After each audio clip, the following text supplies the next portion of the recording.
But is that the greatest one-day innings you've seen by an Aussie? And uh, do we see Glenn playing the next game, considering he was struggling in the Trafford's innings? Yeah, I think that's the greatest ODI innings I've ever seen. It's probably the greatest ODI innings ever. Yeah, we're just chatting about it off, all the players, and we're just like, it's one of those days where you just go, I was there in the stadium the day Glenn Maxwell chased down that total by himself. Yeah, I'm sure he'll be fine. He's cramping, but I think you saw out there, how much he loves playing for Australia and do anything to play. So I'm sure he'll be fine. Hi, Pat. Awesome win. While batting out there in the middle, could you actually sense the allegiance of the crowd shifting towards you as the innings, as the partnership sort of moved towards the win? Yeah, the crowd's normally on Maxi's side, whenever he's playing over here. And, yeah, you could hear it just getting louder and louder with each boundary. And I think, as he started not moving his feet and still scoring boundaries, you could hear him start going crazy. That awesome crowd today. Pat, what was the conversation between the two of you when you came together in the 19th over, 91 for 7, still more than 180 needed? And towards the end of it, the match as well, when you refused to take singles, the equation was still run a ball, but what was the conversation like? Initially, when I walked out there, we thought kind of the mystery spinners were the biggest trouble. The ball was still spinning a little bit, and they were bowling really well. So, for me, it was just basically hanging in there. Maxi was still scoring quite freely, but, we knew it's the kind of wicket that it gets easier.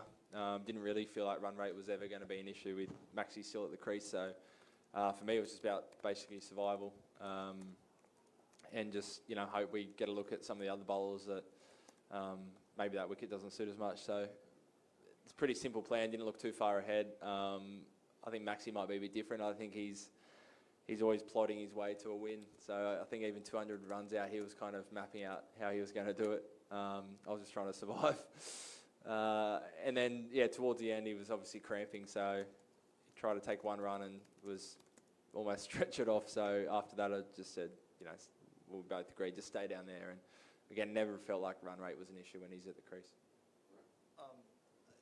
Pat, you've known for a long time that Glenn is a freak, but just you spoke about how we will speak about the day we were there when Maxwell did what he did, but you were at the other end, and can you just take us through what you were experiencing? There were times you just dropped your bat and you just stood there clapping. Did you feel like you were in the audience as well?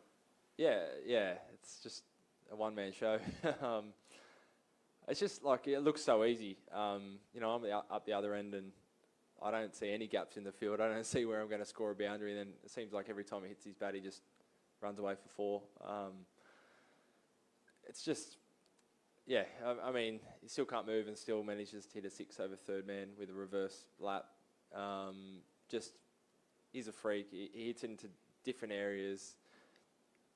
Again, it makes it look so easy. And when you're up against something like that as a bowler, you don't have many options. So, Pat, when Maxi went down, it looked like you were going to have to bury him on the spot, and the physio came out and there was a fair bit of conversation going on. Zamps was actually on the boundary waiting to come out. Was there discussion then about him having to go off, that he just couldn't move, or was it always going to be a stay-on job? I thought he was going off, so I kind of signalled to Zamps to get down here because he literally couldn't move. And then I think, Jonesy, the physio, was out there, obviously, and he kind of convinced Maxi that if he came off, it might be worse off, so try and hang out there, stand up. And that's probably your best bet because, once you go off, it's that much cramp, but there's no guarantee you're going to get back out there, so, yeah. At what point did you actually think you could win it? Like, surely when you went out there, like, it's net run rate improvement. Like, I know you said Maxi's a different beast, but was there a point or a shot where you thought we're actually a chance here? When I went out there, I thought if we can somehow scratch the 200, our net run rate should be pretty good for the semis. When Maxi got his 100, I kind of thought, wow, we're within 120 or something. and then I still thought, no way. So I reckon it wasn't until the spinners were just about done and there was maybe 40 or 40 or something where I thought, okay, even if Maxi gets out here, I reckon the other guys can get it done. But yeah, literally within the last 20 minutes was about the only time. Yeah, I mean, just on that last 20 minutes or so, was there any moment where you thought to yourself that this guy's completely gone and maybe I might have started hitting a few shots, or were you always just confident that it's him and only him? Couldn't get on strike. Again, I think once the spin bowlers were off, I felt pretty confident in kind of, Zamps if he came in or whatever. But yeah, Maxi just played it beautifully. Got a few boundaries each over and then got himself down the other end. So I was kind of, ready to start having a bit of a go if I needed, but run rate always felt under control, and Maxi was just doing it with such control. Pat, clearly Glenn's not well enough to be here. Can you paint a bit of a picture as to what his physical condition is like after that? He's happy. Just cramp. I think that's the main thing. I think his back was cramping pretty early on, felt tight, and then just hamstrings, calves. For one over, he said his toe was gone. So I'm sure it'll be fine. Plenty of hydration. He'll be in the ice bath, I'm sure. But I'm sure he'll be very satisfied and he'll be okay. Pat, to 91 for 7, did you believe that you would win this game? And going by how Maxwell played in the later half without his foot movement and still got the ball sending to all parts of the ground wherever he wanted. So how would you describe that? So those kind of that kind of a batting. Yeah. Again, you kind of put myself in the bowler's shoes and think, what are your options here? And when someone's running hot like that, and it's a good wicket, especially for pace bowlers, you don't have much you can do really. He just creates such angles, even outside off, he can get it over fine leg somehow. He's as good hitting straight as anyone else hits it for the amount of different shots he has. So you just sit there and admire it, and it looks so easy. And he hits a 4, and you're like, oh, of course he'd hit a 4, but you try and do it yourself, and you're no chance.